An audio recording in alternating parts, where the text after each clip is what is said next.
Hello hi നമസ്കാരം. ബിജു മേനോൻ ഈ ചെയ്തത് ശരിയാണോ എന്ന് നമുക്ക് ചോദിക്കാൻ പറ്റില്ല. കാര്യം പുള്ളി ചെയ്യാതിരുന്നതാണ് ഇപ്പോൾ വിവാദമായിരിക്കുന്നത്. സോ ബിജു മേനോൻ ഈ ചെയ്യാതിരുന്നത് ശരിയാണോ? എന്താണെന്ന് ചോദിച്ചാൽ അത് മൂവി പ്രൊമോഷനാണ്. നമുക്ക് നടന്ന സംഭവം എന്താണ് എന്ന് നോക്കാം. അതായത് ഫെഫ്കയുടെ ജനറൽ സെക്രട്ടറി ആയിട്ടുള്ള ബി ഉണ്ണികൃഷ്ണൻ അദ്ദേഹം ഒരു പത്രസമ്മേളനത്തിൽ വെച്ചാണ് തുറന്നടിക്കുന്നത് അദ്ദേഹം അഭിനയിച്ചിട്ടുള്ള ഒരു സിനിമയുടെ പ്രൊമോഷണൽ ആക്ടിവിറ്റിക്ക് എഗ്രിമെൻ്റ് പ്രകാരമുള്ളൊരു പരിപാടിക്ക് ചെന്നില്ല. അങ്ങനെ ചെല്ലാതിരുന്നത് കൊണ്ട് മാത്രം പ്രൊഡ്യൂസറിനുണ്ടായ നഷ്ടം 25 ലക്ഷം രൂപയാണ് എന്നുള്ളതാണ്. അപ്പോൾ അദ്ദേഹത്തിനെതിരെ ഒരു വാണിംഗ് ആണ് അദ്ദേഹം മുന്നോട്ട് വെക്കുന്നത്. അതിനുശേഷം നടന്ന സംഭവം സിനിമയുടെ പ്രൊഡ്യൂസർ അതിനൊരു വ്യക്തത വരുത്തിയിട്ടുണ്ടായിരുന്നു. ഈ സിനിമയുടെ, അതായത് നടന്ന സംഭവം എന്ന സിനിമയുടെ സെയിൽസ് ഓൾറെഡി സിനിമ റിലീസ് ആവുന്നതിന് മുമ്പേ കഴിഞ്ഞു. എന്ന് വെച്ചാൽ ആ സിനിമയുടെ സാറ്റലൈറ്റ് റൈറ്റ് ഏത് TV ചാനലിലാണ് കൊടുക്കുന്നതെന്നുള്ളത് ചിലപ്പോൾ OTT സെയിൽസും അതിന് മുമ്പ് തന്നെ കഴിഞ്ഞിട്ടുണ്ടാവും. എന്തായാലും TV ചാനലുമായിട്ട് ഇവരുണ്ടാക്കിയ കരാറ് പ്രകാരം ഇത് ഏത് ചാനലാണോ എടുത്തിട്ടുള്ളത് ആ ചാനലിൽ സിനിമ റിലീസാവുന്നതിന് മുമ്പുള്ള പ്രൊമോഷണൽ ആക്ടിവിറ്റീസിൻ്റെ ഭാഗമായി അതിലെ ലീഡ് ആക്ടർ എന്ന് വെച്ചാൽ ബിജു മേനോൻ ഒരു ഇൻ്റർവ്യൂ കൊടുക്കണമായിരുന്നു. പക്ഷേ ആ ഇൻ്റർവ്യൂ ബിജു മേനോൻ കൊടുത്തില്ല. ഇവർ പലതവണ കോർഡിനേറ്റ് ചെയ്ത് അവിടെ കൊണ്ടുവരാൻ നോക്കിയ സമയത്തും ബിജു മേനോൻ ഉഴപ്പിക്കളിക്കുകയായിരുന്നു, അങ്ങോട്ടേക്ക് പോയില്ല എന്ന്. അതിൻ്റെ ഭാഗമായി തനിക്ക് കിട്ടാനുള്ള 25 ലക്ഷം രൂപ നഷ്ടം വന്നു എന്നാണ് പ്രൊഡ്യൂസർ പറയുന്നത്. ഇത് എഗ്രിമെൻറ്റിൽ ഉണ്ടായിരുന്നതാണെന്നും ബിജു മേനോനിൽ നിന്നും ഫെഫ്കയിൽ നിന്നും കൃത്യമായിട്ടുള്ളൊരു മറുപടി കിട്ടിയിട്ടില്ല എന്നുണ്ടെങ്കിൽ അദ്ദേഹം നിയമപരമായി മുന്നോട്ട് പോകും എന്നൊക്കെ പറയുന്നുണ്ട്. ഇപ്പോൾ ഇത് കൂടുതൽ ചർച്ചയാവുന്നതിൽ ഒരു കാരണം അദ്ദേഹം നായകനായി അഭിനയിച്ചിട്ടുള്ള വലതുവശത്തെ കള്ളൻ തിയേറ്ററിൽ റൺ ചെയ്തുകൊണ്ടിരിക്കുകയാണ്. അതിൻ്റെ പ്രൊമോഷൻസിനും ബിജു മേനോൻ സഹകരിക്കുന്നില്ല എന്നൊരു പരാതിയുമുണ്ട്. ഒരു സിനിമയാകുമ്പോൾ അത് പ്രൊമോട്ട് ചെയ്ത് 4 ആളിലേക്ക് എത്തിക്കുക എന്ന് പറയുന്നത് ഒരു അഭിനേതാവിൻ്റെ കടമയല്ലേ എന്ന് ചോദിച്ചു കഴിഞ്ഞാൽ നമ്മളിതിൽ ചിന്തിക്കേണ്ട ചില ഫാക്ടേഴ്സ് ഉണ്ട്. അതിനു മുമ്പ് ഈ മലയാള സിനിമയിൽ പ്രൊമോഷൻസിന് ആർട്ടിസ്റ്റുകൾ എത്താതിരിക്കുക എന്ന് പറയുന്നത് ഒരു പുതിയ സംഭവമൊന്നുമല്ല. നമ്മൾ ഇതിനു മുമ്പ് പത്മിനി എന്ന് പറയുന്ന സിനിമ റിലീസാവുന്ന സമയത്ത് കുഞ്ചാക്കോ ബോബൻ അതിൻ്റെ പ്രൊമോഷൻസ് ചെന്നില്ല. അതുകൊണ്ട് തന്നെ സിനിമയുടെ ഇനീഷ്യൽ കളക്ഷൻ വളരെയധികം കുറഞ്ഞു എന്ന് പറഞ്ഞ് പരിഭവപ്പെട്ട അതിൻ്റെ പ്രൊഡ്യൂസറെ കണ്ടിട്ടുണ്ടായിരുന്നു. അനശ്വര രാജൻ അവർ നായികയായിട്ട് അഭിനയിച്ചൊരു സിനിമയുടെ പ്രൊമോഷൻസ് ചെയ്യുന്നില്ല. സംയുക്ത മേനോൻ ബൂമറാങ് എന്ന് പറയുന്ന സിനിമയുടെ പ്രൊമോഷൻ എത്തിയിട്ടില്ല. ഇങ്ങനെ പലതരം വിവാദങ്ങളുണ്ടായിരുന്നു. ഇതിനിടയിൽ ശ്രദ്ധേയമായ ഒരു കാര്യം ദിലീഷ് പോത്തൻ പറഞ്ഞിട്ടുള്ളൊരു കാര്യമാണ്. അദ്ദേഹം പ്രൊഡ്യൂസ് ചെയ്യുന്ന ഒരു സിനിമയുടെ പ്രൊമോഷൻസിൻ്റെ ഭാഗമായി അതിൽ അഭിനയിച്ചിട്ടുള്ള അഭിനേതാക്കൾ വരണം എന്നുള്ളത് എഗ്രിമെൻറ്റിലുള്ളതാണ്. അത് കൃത്യമായി മുൻകൂട്ടി അറിയിക്കും. എന്നിട്ടും അവർ പ്രൊമോഷൻസിന് വരുന്നില്ല എന്നാണെങ്കിൽ അദ്ദേഹം പ്രൊഡ്യൂസ് ചെയ്യുന്ന അടുത്ത സിനിമയിൽ ആ അഭിനേതാക്കളുമായി സഹകരിക്കില്ല എന്നുള്ളതാണ്. അതൊരു നല്ല ടേക്കായിട്ട് എനിക്ക് തോന്നി. എഗ്രിമെൻറ്റിലുണ്ട് എന്നിട്ടും വരാൻ പറ്റില്ല എന്നാണെങ്കിൽ നമുക്ക് കെട്ടിവലിച്ചുകൊണ്ട് വരാനൊന്നും പറ്റില്ലല്ലോ. ഇപ്പോൾ അസുഖമാണെന്ന് പറഞ്ഞു കഴിഞ്ഞാൽ അല്ലെങ്കിൽ മറ്റ് കാര്യമായിട്ടുള്ള പ്രശ്നങ്ങളുണ്ട് എന്ന് പറയുന്ന ഒരു സർട്ടിഫിക്കറ്റൊക്കെ ഹാജരാക്കി കഴിഞ്ഞാൽ പിന്നെ നമുക്കതിലൊന്നും ചെയ്യാനില്ലല്ലോ. പക്ഷേ അത് മനഃപൂർവ്വമാണെന്ന് തോന്നിക്കഴിഞ്ഞാൽ പിന്നെ ഞാൻ അവരുമായി സഹകരിക്കില്ല. ഇനി നമുക്ക് ബിജു മേനോൻ്റെ വിഷയത്തിലേക്ക് വരാം. ഈ വിഷയത്തിലേക്ക് നോക്കുമ്പോഴേ ഇതിനെ 2-3 രീതിയിൽ നമ്മൾ നോക്കി കാണേണ്ടതുണ്ട്. അതിൽ ഒന്നാമത്തത് നിയമപരമായിട്ടുള്ളൊരു ആംഗിളാണ്. ഇവർ പ്രൊഡ്യൂസറും ആക്ടറും തമ്മിൽ ഒരു കരാറുണ്ടായിട്ടുണ്ടെങ്കിൽ ആ കരാറ് പ്രകാരം, എഗ്രിമെൻറ്റ് പ്രകാരം ബിജു മേനോൻ ഇതിൻ്റെ പ്രൊമോഷണൽ ആക്ടിവിറ്റീസിന് വരണം എന്നതിലുണ്ടെങ്കിൽ അത് സംബന്ധിച്ചിട്ടാണല്ലോ ബിജു മേനോൻ ഒപ്പിട്ടത്. അപ്പോൾ ഉറപ്പായിട്ടും അയാൾ പോവേണ്ടതാണ്.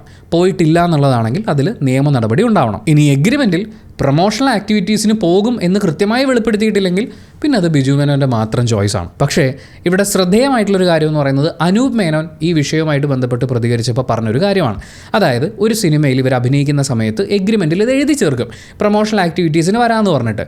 പക്ഷേ ഏത് കാലത്താണ് ഇതിൻ്റെ റിലീസ് വരിക എന്നുള്ളത് പറയാൻ പറ്റില്ല. ഇപ്പോൾ പിന്നെ OTT സെയിൽസ് നടന്നു കഴിഞ്ഞ് OTT പ്ലാറ്റ്ഫോംസുമായിട്ട് ഒരു കരാർ ഉണ്ടാക്കിയിട്ട്, അതായത് റിലീസിന് ശേഷം ഇത്ര നാൾക്കുള്ളിൽ OTTയിൽ റിലീസ് ചെയ്യും എന്നൊക്കെ പറഞ്ഞ് അങ്ങനെ ഒരു കരാറാവാൻ വേണ്ടി ചിലപ്പോൾ വെയിറ്റ് ചെയ്തു എന്ന് വരും. സെയിൽസ് നടക്കാൻ വേണ്ടിയിട്ട് ചിലപ്പോൾ റിലീസ് ഡേറ്റ് ഉദ്ദേശിച്ച പോലെ അവർക്ക് പറ്റിയില്ല എന്ന് വരും. അപ്പോൾ ചിലപ്പോൾ സിനിമയുടെ റിലീസ് കുറച്ച് നീണ്ടുപോകും, ഉദ്ദേശിച്ച സമയത്തൊന്നും വരില്ല. ആ സമയത്ത് എഗ്രിമെൻ്റ് പ്രകാരം പ്രൊമോഷന് വരാൻ നേരിട്ടുള്ളൊരു താരം അവിടെ എത്താൻ പറ്റാത്തൊരു സിറ്റുവേഷനിൽ ജമ്മു കാശ്മീരിൽ 10 ദിവസത്തേക്ക് മാത്രം പെർമിഷൻ കിട്ടിയിട്ടുള്ളൊരു സ്ഥലത്ത് ഷൂട്ട് ചെയ്യുകയാണ്. ഈ 10 ദിവസവും ഈ ആർട്ടിസ്റ്റ് അവിടെ ഉണ്ടായേ പറ്റൂ. അങ്ങനെ ഒരു ഘട്ടത്തിൽ കേരളത്തിൽ വന്ന് പ്രൊമോഷൻസിൽ അറ്റൻഡ് ചെയ്തിട്ട് തിരിച്ചു പോകുക എന്ന് പറയുന്നത് ജമ്മു കാശ്മീർ എന്നൊക്കെ പറഞ്ഞാൽ ഈ പട്ടാളക്കാരുടെ പെർമിഷനും അങ്ങനെയുള്ള കുറേ കാര്യങ്ങൾ വേണ്ടതാണ്. അങ്ങനത്തെ ഒരു സിറ്റുവേഷനിൽ എന്ന് വെച്ചാൽ എപ്പോഴും അങ്ങനെയല്ല, പക്ഷേ അങ്ങനത്തെ ഒരു സിറ്റുവേഷനിൽ ലോക്കായി പോയാൽ സിനിമ എന്ന് പറയുന്നത് ഇത്ര ദിവസത്തിനുള്ളിൽ ഇത്ര ബഡ്ജറ്റിനുള്ളിൽ തീർക്കുന്ന കാര്യമാണ്. 1-2 ദിവസം ഷൂട്ട് നീണ്ടുപോയാൽ അത്രയും ലക്ഷങ്ങളുടെ നഷ്ടം അവിടെ സംഭവിക്കും. അപ്പോൾ മറ്റൊരു പ്രൊഡ്യൂസറിൻ്റെ വയറ്റത്തടിച്ചിട്ട് വേണം ഈ പ്രൊമോഷന് വരാൻ വേണ്ടിയിട്ട്. അതൊരു പ്രാക്ടിക്കൽ ബുദ്ധിമുട്ടാണ്. അതുപോലെ പ്രൊഡ്യൂസർ ഒരു സിനിമയുടെ പ്രൊമോഷൻസിന് വേണ്ടി മുടക്കുന്ന ഫണ്ട്, കാര്യം നമ്മൾ നേരത്തെ പറഞ്ഞ പോലെ ആക്ടേഴ്സ് പല ലൊക്കേഷൻസിലായിരിക്കും ഉണ്ടാവുക, അവരുടെ അങ്ങോട്ടേക്കുള്ള ട്രാവൽ ഉണ്ട്, അവരുടെ എക്സ്പെൻസ് ഉണ്ട്, ഇതൊക്കെ പ്രൊഡ്യൂസറും കൂടി വഹിക്കുകയാണോ, എന്താണ് അതിൻ്റെ പ്രോസസ്സ്, ഇതൊക്കെയും എഗ്രിമെൻറ്റിൽ ഉണ്ടാവുകയാണെന്നുണ്ടെങ്കിൽ കുറച്ചുകൂടി സുതാര്യമാവും. സോ എഗ്രിമെൻ്റ് ഉണ്ടെന്ന് പറയുമ്പോഴും എപ്പോൾ റിലീസ് ഉണ്ടാവും എന്നുള്ള കാര്യത്തിന് ഒരു വ്യക്തത ഇല്ലാത്തതുകൊണ്ട് ഏതൊക്കെ ദിവസമാണ് ഈ ആക്ടർ അലോട്ട് ചെയ്ത് വെക്കേണ്ടത് എന്നുള്ളതിന് ആക്ടർക്ക് ഒരു ക്ലാരിറ്റി കിട്ടുന്നില്ല. പ്രൊഡ്യൂസറിനെ സംബന്ധിച്ച് ഇത് റിലീസ് ചെയ്യുന്ന സമയത്ത് എന്തായാലും അവർ വന്നല്ലേ പറ്റും, അല്ലെങ്കിൽ എനിക്ക് നഷ്ടമല്ലേ. അപ്പോൾ രണ്ട് കൂട്ടർക്കും നഷ്ടമുണ്ടാവുന്നത് ഒഴിവാക്കിക്കൊണ്ടുള്ള ക്ലോസസ് എങ്ങനെ എഗ്രിമെൻറ്റിൽ കൊണ്ടുവരാം എന്നുള്ളതിനെക്കുറിച്ച് അത് തീർച്ചയായും സിനിമാ സംഘടനകളും അതിൻ്റെ മുന്നിൽ നിൽക്കുന്ന ആളുകളൊക്കെ ആലോചിച്ച് തീരുമാനിക്കേണ്ടതാണ്. ഇത് നിയമപരമായിട്ടുള്ള ആംഗിൾ. ഇനി ഇതിനകത്ത് ഒരു എത്തിക്കൽ സൈഡുണ്ട്. വളരെ സിമ്പിളായിട്ടുള്ള ചോദ്യമാണ്. നടന്ന സംഭവം എന്ന സിനിമയ്ക്ക് വേണ്ടി എന്തിനായിരിക്കും അവർ ബിജു മേനോനെ ചൂസ് ചെയ്തിട്ടുണ്ടാവുക? ഞാൻ ഈ പറയുന്നത് ബിജു മേനോനെ ടാർഗറ്റ് ചെയ്ത് സംസാരിക്കുകയല്ല കേട്ടോ. ഏത് സിനിമയിലെ ഏത് അഭിനേതാവിനെയും എടുക്കാം. നിങ്ങൾക്ക് ഏറ്റവും ഇഷ്ടമുള്ള ഒരു അഭിനേതാവിനെ തന്നെ എടുത്തോളൂ. ഇപ്പോൾ കുഞ്ചാക്കോ ബോബൻ ഒരു പെർട്ടിക്കുലർ സിനിമയിൽ അഭിനയിക്കുന്നു. എന്തിനായിരിക്കും ആ സിനിമയിൽ അവർ കുഞ്ചാക്കോ ബോബനെ കാസ്റ്റ് ചെയ്തിട്ടുണ്ടാവുക? അഭിനയിക്കാൻ അറിയാവുന്ന ഒരേ ഒരു അഭിനേതാവ് അദ്ദേഹം ആയതുകൊണ്ടാണോ? ഒരിക്കലും ആയിരിക്കില്ല. അഭിനയിക്കാൻ അറിയാവുന്ന ഇഷ്ടം പോലെ ആളുകൾ നമ്മുടെ നാട്ടിലുണ്ട്. പക്ഷേ അതിലെ ഒന്നാമത്തെ ഘടകം അയാൾക്കുള്ള ഫാൻ ബേസാണ്. സ്വാഭാവികമായും അദ്ദേഹം അഭിനയിക്കുന്ന സിനിമ എന്ന് പറയുമ്പോൾ അതിന് ഇനിഷ്യൽ, അതായത് ആദ്യ ദിവസങ്ങളിൽ ആ സിനിമ കാണാൻ കുറച്ച് ആളുകൾ എത്തിച്ചേരും. അദ്ദേഹത്തിൻ്റെ സോഷ്യൽ മീഡിയ പ്രൊഫൈലിലും അതുപോലെ ചാനലുകളിൽ അദ്ദേഹം നടത്തുന്ന ഇൻ്റർവ്യൂസും കാര്യങ്ങളൊക്കെ ആയിട്ട് ആ സിനിമയ്ക്കൊരു റീച്ച് കിട്ടും. ആ റീച്ചാണ് ഇതിൻ്റെ പ്രൊഡ്യൂസറിന് കിട്ടുന്ന റവന്യൂ. ആ റവന്യൂ ഉണ്ടാക്കി തരാൻ പറ്റുന്ന ഒരു ആർട്ടിസ്റ്റാണ് എന്നുള്ളതുകൊണ്ടാണ് സ്റ്റാർ വാല്യൂ ഉള്ള ആ പെർട്ടിക്കുലർ സമയത്ത് അത്യാവശ്യം തിളങ്ങി നിൽക്കുന്ന ഒരു ആർട്ടിസ്റ്റിനെ തന്നെ ഒരു സിനിമ ചെയ്യുന്ന സമയത്ത് ഒരു നായകനായി വേണമെന്ന് ആഗ്രഹിക്കുന്നത്, അല്ലെങ്കിൽ നായികയായി വേണമെന്ന് ആഗ്രഹിക്കുന്നത്. It's pure business. ഇവിടെ ഒരു പ്രൊഡ്യൂസർ ഒരുപാട് പണം മുടക്കുന്നു. ആ പണത്തിൽ ഒരു വലിയ ഭാഗം കൊടുക്കുന്നത് നമ്മുടെ ആർട്ടിസ്റ്റുകൾക്ക് അവരുടെ റെമ്യൂണറേഷനായിട്ടാണ്. അങ്ങനെ ഒരു ആർട്ടിസ്റ്റിന് ഇത്രയും റെമ്യൂണറേഷൻ കൊടുത്ത് അയാൾ ആ സിനിമയുടെ ഭാഗമാക്കുന്നത് ഇയാൾ മുഖേന, അല്ലെങ്കിൽ ഇയാളുടെ പ്രസൻസ് ഉള്ളതുകൊണ്ട് ഈ സിനിമയിൽ നിന്ന് എനിക്ക് ഇത്രയും ലാഭം ഏകദേശം ഉറപ്പിക്കാൻ പറ്റുമെന്നുള്ളത് പരിഗണിച്ചിട്ടാണ്. അങ്ങനെ വരുമ്പോൾ അയാൾക്കുള്ള സ്വാഭാവികമായിട്ടുള്ള ഫാൻ ബേസിലേക്ക് ആ സിനിമ എത്തിച്ചു കൊടുക്കുക എന്ന് പറയുന്നത് അത് എഗ്രിമെൻറ്റിൽ ഉണ്ടെങ്കിലും ഇല്ലെങ്കിലും എത്തിക്കലി ഒരാൾ ചെയ്യേണ്ടതല്ലേ. അത് ആ പ്രൊഡ്യൂസറിന് ഞാൻ ഇയാളെ കാസ്റ്റ് ചെയ്യുന്ന സമയത്ത് എനിക്ക് ഇത്രയും ലാഭം ഉണ്ടാവും, അയാളും സഹകരിക്കുന്ന ഒരാളാണ് എന്നൊരു തോന്നലുണ്ടാകുമ്പോൾ ഇവിടെ അങ്ങോട്ടും ഇങ്ങോട്ടും ഒരു കൃത്യമായ കൊടുക്കൽ വാങ്ങൽ നടക്കുന്നില്ല. ഒരു പ്രൊഡ്യൂസറിന് ആവശ്യമായ അഷ്വറൻസ് അതല്ലേ. ഞാൻ ഇന്ന ആളെ വെച്ച് പടം ചെയ്താൽ ഇത്രയും റീച്ച് ഉണ്ടാവും, അപ്പോൾ ഇനിഷ്യൽ എനിക്ക് വലിയ കുഴപ്പമില്ലാതെ വരും. പല സിനിമകളും നേരിടുന്നൊരു പ്രശ്നം, ഈവൻ നല്ല സിനിമകളാണെങ്കിൽ പോലും ആദ്യ ദിവസങ്ങളിൽ ആൾ കുറഞ്ഞാൽ തിയേറ്ററുകാർ തന്നെ ആ പടം എടുത്ത് മാറ്റും. ഈ സിനിമ നല്ലതാണെന്നുള്ള ഒരു വേർഡ് ഓഫ് മൗത്ത് ക്യാമ്പയിനൊക്കെ ഉണ്ടായി വരാൻ ഒരുപാട് സമയമെടുത്തുനിന്ന് വരും. എന്നാൽ അതേസമയം അത്യാവശ്യം സ്റ്റാർ വാല്യൂ ഉള്ള അഭിനേതാക്കളാണെങ്കിൽ ആദ്യ ദിവസങ്ങളിൽ കുറച്ച് ആളുകൾ വന്നു നോക്കും. അതാണ് ഈ അഭിനേതാക്കളെ കാസ്റ്റ് ചെയ്യുമ്പോഴുള്ളൊരു കാര്യം. അല്ലാതെ മലയാളത്തിൽ അല്ലെങ്കിൽ കേരളത്തിൽ അഭിനയിക്കാൻ അറിയാവുന്നവരില്ലാത്തത് കൊണ്ടല്ല. ഞാൻ കാശ് വാങ്ങിക്കുന്നത് അഭിനയിക്കാനാണ്, അഭിനയിക്കൽ മാത്രമേ ഞാൻ ചെയ്യുള്ളൂ, പ്രൊമോഷൻ ഞാൻ ചെയ്യൂല എന്ന് പറഞ്ഞാൽ അതിനിവിടെ വേറെ ആളെ കിട്ടും. നിങ്ങളുടെ ഫേസ് വാല്യൂ നിങ്ങൾക്ക് വേഷം കിട്ടുന്നതിൽ, നിങ്ങളെ ഒരു സിനിമയുടെ ഭാഗമാക്കുന്നതിൽ വലിയൊരു ഘടകമാണ്. ആ ഫേസ് വാല്യൂ ഉണ്ടാവാൻ വേണ്ടിയിട്ടാണ് സിനിമയുടെ ഭാഗമാകാൻ ആഗ്രഹിക്കുന്ന ആളുകൾ കിട്ടുന്ന എല്ലാ വേഷങ്ങളും ചെയ്യാൻ, അല്ലെങ്കിൽ പരമാവധി സിനിമകളുടെ ഭാഗമാവാൻ വേണ്ടി ഇവിടെ സ്ട്രഗിൾ ചെയ്യുന്നത്. ഇനി മൂന്നാമത്തെ കാര്യം, ഇതൊരു ഫാസ്റ്റ് പേസ്ഡ് ആയിട്ടുള്ള സോഷ്യൽ മീഡിയ യുഗമാണ്. മുമ്പ് ഐശ്വര്യലക്ഷ്മി ആണെന്നാണ് എൻ്റെ ഓർമ്മ ഒരു ഇൻ്റർവ്യൂവിൽ പറഞ്ഞിട്ടുള്ളൊരു കാര്യം. ഒരു അഭിനേത്രി അവർ ഇൻസ്റ്റഗ്രാമിൽ എത്ര ഫോളോവേഴ്സ് ഉണ്ടെന്നും ആ ഫോളോവേഴ്സിൽ എത്ര ഗ്രോത്ത് ഉണ്ടായിട്ടുണ്ട് എന്നുള്ളതും അവർക്ക് സിനിമ കിട്ടാനുള്ളൊരു കാരണമാവുമെന്നാണ്. കാരണം അതും കൂടി പരിഗണിച്ചിട്ടാണ് അവരൊരു സിനിമയിലേക്ക് സെലക്ട് ചെയ്യുന്നതെന്ന്. You know why? അവർക്ക് ഇത്രയും ഫോളോവേഴ്സ് ഉണ്ട്, അതുകൊണ്ട് ഇങ്ങനൊരു സിനിമയുടെ ഭാഗമായി ഇവർ വരുമ്പോൾ ആ ഫോളോവേഴ്സിലേക്ക്, ഇത്രയും ആളുകളിലേക്ക് ഈ സിനിമ പ്രൊമോട്ട് ചെയ്യാൻ പറ്റും, ഇവരെ കാണാൻ വേണ്ടി ആളുകൾ തിയേറ്ററിലേക്ക് വരും എന്ന് പറയുന്നൊരു പ്രതീക്ഷയാണ്. നേരത്തെ പറഞ്ഞ പോലെ ഇറ്റ്സ് പ്യോർ ബിസിനസ്. ആൻഡ് ഈ സോഷ്യൽ മീഡിയയുടെ കാര്യം പറയുമ്പോൾ ഞാൻ പണ്ട് റേഡിയോ മാംഗോയിൽ ജോയിൻ ചെയ്യുന്ന സമയത്ത് അന്ന് RJSന് ഞങ്ങൾക്ക് ഫേസ്ബുക്കിൽ പേജ് ഉണ്ടാക്കാൻ പറ്റും. പക്ഷേ ആ ഒരു സമയത്ത് 2010 സമയത്തൊക്കെ റേഡിയോയിൽ വർക്ക് ചെയ്തിരുന്ന ആളുകൾ അവരുടെ മാനേജർമാരോടും പ്രോഗ്രാം ഡയറക്ടർമാരോടും ഒക്കെ ഏറ്റവും കൂടുതൽ ചോദിക്കേണ്ടി വന്നിട്ടുള്ളൊരു കാര്യം ഞങ്ങളുടെ ഒരു ഫോട്ടോ ഇട്ടോട്ടെ എന്നുള്ളതാണ്. ഞങ്ങൾ സ്റ്റുഡിയോയിലിരിക്കുന്ന ഫോട്ടോ അല്ലെങ്കിൽ എന്തെങ്കിലും ആക്ടിവിറ്റീസിൻ്റെ ഭാഗമായിട്ടുള്ള നമ്മുടെ ഫേസ് കാണിക്കാൻ വേണ്ടിയിട്ടുള്ളൊരു സൗകര്യം അങ്ങോട്ട് ചോദിച്ചപ്പോൾ അത് പറ്റില്ല, RJ എന്ന് പറഞ്ഞാൽ ശബ്ദമായിട്ടാണ് നിൽക്കുന്നത്, അതുകൊണ്ട് നിങ്ങളുടെ ഫേസ് കാണിക്കാൻ പാടില്ല, പക്ഷേ നിങ്ങൾ സോഷ്യൽ മീഡിയയിൽ പേജ് ഉണ്ടാക്കിക്കോളൂ എന്നാണ് അന്ന് ഞങ്ങളോട് പറഞ്ഞത്. പക്ഷേ ഞാൻ റേഡിയോ മാംഗോ ഒന്ന് മാറുന്നതിന് കുറച്ച് മുമ്പാണ്, എൻ്റെ ഓർമ്മ ശരിയാണെങ്കിൽ ദുബായിൽ ക്ലബ് FM ലോഞ്ച് ചെയ്യുന്നു. അവർ 1-2 വീഡിയോസ് ചെയ്തു, വളരെയധികം വൈറലായി മാറി. അത് കഴിഞ്ഞ് റേഡിയോ മാംഗോയിൽ RJ നീന ഉണ്ടായിരുന്നു, പുള്ളിക്കാർ ഒരു വീഡിയോ ചെയ്തു, ഇതും വൈറലായി. അങ്ങനെ RJയ്ക്കും റേഡിയോ സ്റ്റേഷനും കിട്ടുന്ന ഒരു വിസിബിലിറ്റി ഉണ്ട്, സോഷ്യൽ മീഡിയയിൽ കിട്ടുന്ന ഒരു സ്വീകാര്യതയുണ്ട്. ഇത് മനസ്സിലാക്കി തുടങ്ങിയ മറ്റ് റേഡിയോ ചാനലുകളും എല്ലാവരും പിന്നീട് RJSന് ഫേസ്ബുക്ക് പേജ് നിർബന്ധം നിർബന്ധമാക്കി, ഇൻസ്റ്റഗ്രാമിലേക്ക് അവരെ വരണമെന്ന് നിർബന്ധിച്ചു.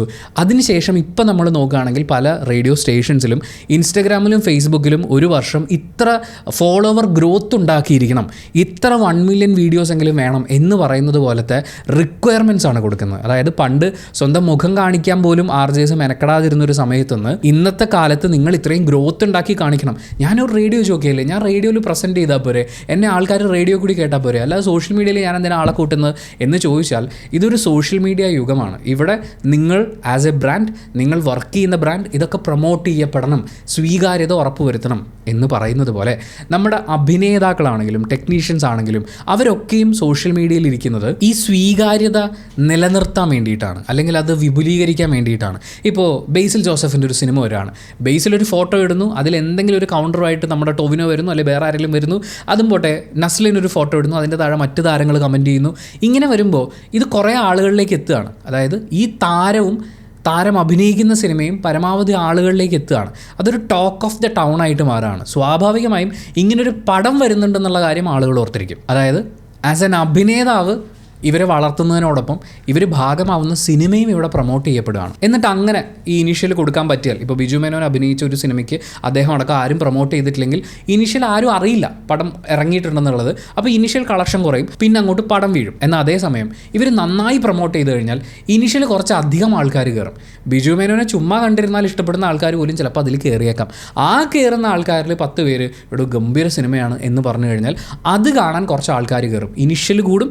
അതുപോലെ തന്നെ ഇഷ്ടപ്പെടുന്ന ക്രൗഡ് തിയേറ്ററിൽ എത്തിക്കഴിഞ്ഞാൽ അതിൻ്റെ വാലയെ പിടിച്ച് ബാക്കി ക്രൗഡും കൂടി എത്തും. അപ്പോൾ 2ാമത്തെയോ 3ാമത്തെയോ ദിവസം വീഴാൻ പോകുന്ന സിനിമ ഒന്ന് നിവർന്നു നിന്നു വരും. അതാണ് ഈ പ്രൊമോഷൻ്റെ ഏറ്റവും പ്രധാനപ്പെട്ട കാര്യം. നന്നായി പ്രൊമോട്ട് ചെയ്താൽ സിനിമ ഹിറ്റാവും.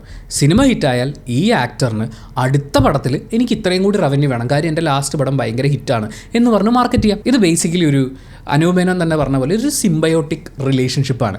ഈ 2 കൂട്ടരും ഒരുപോലെ വളരുന്ന, 2 പേർക്കും ഒരുപാട് ഉപകാരങ്ങൾ പരസ്പരം ഒരുമിച്ച് നിന്നാൽ കിട്ടുന്ന ഒരു കാര്യമാണ്. മറ്റൊരു പഴഞ്ചൊല്ലില്ലേ, പശുവിൻ്റെ കടിയും മാറും കാക്കയുടെ വിശപ്പും മാറും എന്ന് പറയുന്ന പോലെ ഇത് രണ്ടും ഇമ്പോർട്ടൻ്റ് ആണ്. ഇത് രണ്ടും ഇവിടെ ഫീഡ് ചെയ്യപ്പെടുകയാണ്. പക്ഷേ ഇതിനകത്തെ ഒരു പ്രധാനപ്പെട്ട കാര്യം, എഗ്രിമെൻറ്റിൽ എന്തായാലും ഇതൊക്കെ എഴുതി ചേർക്കപ്പെടേണ്ടതാണ്. കാര്യം ഇതിനകത്ത് ഒരുപാട് പണം ഇൻവോൾവ് ആയതുകൊണ്ടും ഈ ആർട്ടിസ്റ്റുകളൊക്കെ മറ്റു പല പരിപാടികളുമായി ബന്ധപ്പെട്ട് തിരക്കിലാവാൻ സാധ്യതയൊക്കെ ഉള്ളത് കൊണ്ടും ഇതിലൊരു എഗ്രിമെൻ്റ് ഉണ്ടാകുന്നത് വളരെ നല്ലതാണ്. ലീഗലി അത് ഒരുപാട് ഹെൽപ്ഫുള്ളാണ്. ആ എഗ്രിമെൻറ്റിനകത്ത് ഈ ആർട്ടിസ്റ്റ് സ്ട്രഗിൾ ചെയ്യുന്നത് പോലെ, അതായത് ഒരു പെർട്ടിക്കുലർ സിറ്റുവേഷനിൽ പെട്ടുപോയി വരാൻ പറ്റില്ല എന്നാണെങ്കിൽ അതിന് നമുക്ക് എന്ത് ചെയ്യാൻ പറ്റും? കുറേ കൂടി കൃത്യവും ലളിതവുമായ മാർഗ്ഗരേഖകൾ ഇതിൽ ഉൾപ്പെടുത്താൻ പറ്റുകയാണെങ്കിൽ തീർച്ചയായും അതൊരു നല്ല കാര്യമാണ്. സിനിമാ സംഘടനകൾ തമ്മിലുള്ളൊരു ചർച്ചയ്ക്കിടയിൽ അത് ഉരുത്തിരിഞ്ഞ് വരട്ടെ. ചിലപ്പോൾ റിലീസിന് ഒരാഴ്ച മുമ്പ്, റിലീസ് പ്ലാൻ ചെയ്താൽ അതിന് ഒരാഴ്ച മുമ്പെങ്കിലും ആർട്ടിസ്റ്റിനെ അറിയിക്കണം. അവർക്ക് നേരിട്ട് പ്രൊമോഷനിൽ പങ്കെടുക്കാൻ പറ്റില്ലെങ്കിൽ ഡിജിറ്റൽ പ്ലാറ്റ്ഫോമുകളിലൂടെ അവർ കുറച്ചും കൂടി നന്നായിട്ട് സിനിമയെ പുഷ് ചെയ്യണം. ഇനി അതുമല്ല, ഇങ്ങനൊരു സാഹചര്യം വന്നേക്കാം എന്നുണ്ടെങ്കിൽ ഇവർക്ക് എന്തായാലും അടുത്തടുത്ത പ്രൊജക്റ്റുകളെ കുറിച്ചൊരു ധാരണ ഉണ്ടാവുമല്ലോ. ഈ ജൂനിയർ ആയിട്ടുള്ള, അതായത് താരതമ്യേന ജൂനിയർ ആയിട്ടുള്ള ആർട്ടിസ്റ്റുകൾക്കായിരിക്കും അടുത്ത പ്രൊജക്റ്റ് ഏതാണെന്ന് പറയുന്ന പോലത്തെ ഒരു അന്വേഷണം ഉണ്ടാവുക. മെയിൻ ലീഡ് ആർട്ടിസ്റ്റുകൾക്കൊക്കെ അവർക്ക് കൃത്യമായിട്ടുള്ളൊരു പ്രൊജക്റ്റ് ലൈനപ്പ് ഉണ്ടാവും. അപ്പോൾ ആ പ്രൊജക്റ്റ് ലൈനപ്പ് നോക്കിയിട്ട് ആ സമയത്ത് ഞാൻ ഫ്രീ ആവാൻ സാധ്യതയില്ല എന്നാണെങ്കിൽ പ്രീ റെക്കോർഡഡ് ആയിട്ടുള്ള ഇൻ്റർവ്യൂസ് അല്ലെങ്കിൽ പ്രൊമോഷണൽ മെറ്റീരിയൽസ് നമുക്ക് എങ്ങനെ ഉപയോഗിക്കാം എന്നുള്ളതിനെക്കുറിച്ചും അങ്ങനെ കാര്യക്ഷമമായ ചർച്ചകൾ. ഇപ്പോൾ ബിജു മേനോൻ ഈ കാര്യത്തിൽ പ്രതികരിച്ചില്ല എന്നാണെങ്കിൽ ബിജു മേനോനെ ഞങ്ങൾ ബാൻ ചെയ്യുന്നു എന്ന് പറഞ്ഞ് ബാൻ ചെയ്യുക എന്നുള്ളത് സിനിമാ സംഘടനകൾക്ക് വളരെ എളുപ്പമുള്ള ശീലമുള്ളൊരു കാര്യമാണ്. പക്ഷേ അതിനേക്കാൾ കൂടുതൽ പ്രധാനം ഇങ്ങനെ ഇതിനു മുമ്പും ആർട്ടിസ്റ്റുകൾ ചെയ്തിട്ടുണ്ട് എന്നുള്ളതുകൊണ്ടും ബുദ്ധിമുട്ടിലാവുന്ന സാഹചര്യങ്ങൾ പ്രൊഡ്യൂസറിനും ആർട്ടിസ്റ്റുകൾക്കും വന്നിട്ടുണ്ട് എന്നുള്ളതുകൊണ്ടും കുറച്ചും കൂടി ലളിതമായ, കുറച്ചും കൂടി പ്രാക്ടിക്കലായ മാർഗ്ഗനിർദ്ദേശങ്ങൾ കൊണ്ടുവരികയാണെന്നുണ്ടെങ്കിൽ അത് സിനിമയ്ക്ക് ഒരുപാട് ഉപകാരം ചെയ്യും എന്നുള്ളതാണ് ഈ സംഭവം നമ്മളെ പഠിപ്പിക്കുന്നത്. അല്ലാതെ ബിജു മേനോൻ്റെ മാത്രം നെഞ്ചത്തേക്ക് കയറിയിട്ട് കാര്യമില്ല. എന്താണ് സൊല്യൂഷൻ എന്ന് ആലോചിക്കാം എന്ന് പറഞ്ഞുകൊണ്ട് നമ്മൾ ഈ വീഡിയോ വൈൻഡപ്പ് ചെയ്യാണ്. Thank you so much for watching this video. Video ഇഷ്ടപ്പെട്ടാൽ ലൈക്ക് ചെയ്യുക, കമൻറ്റ് ചെയ്യുക, ഷെയർ ചെയ്യുക, സബ്സ്ക്രൈബ് ചെയ്യുന്ന കാര്യവും ഹൈപ്പ് ചെയ്യുന്ന കാര്യവും പരിഗണിക്കുക. ഈ വിഷയത്തിൽ നിങ്ങളുടെ ഒരു ടേക്ക് എന്താണ് അത് വീഡിയോയുടെ താഴെ കമൻറ്റായിട്ട് രേഖപ്പെടുത്തുമല്ലോ. അപ്പോൾ ബൈ.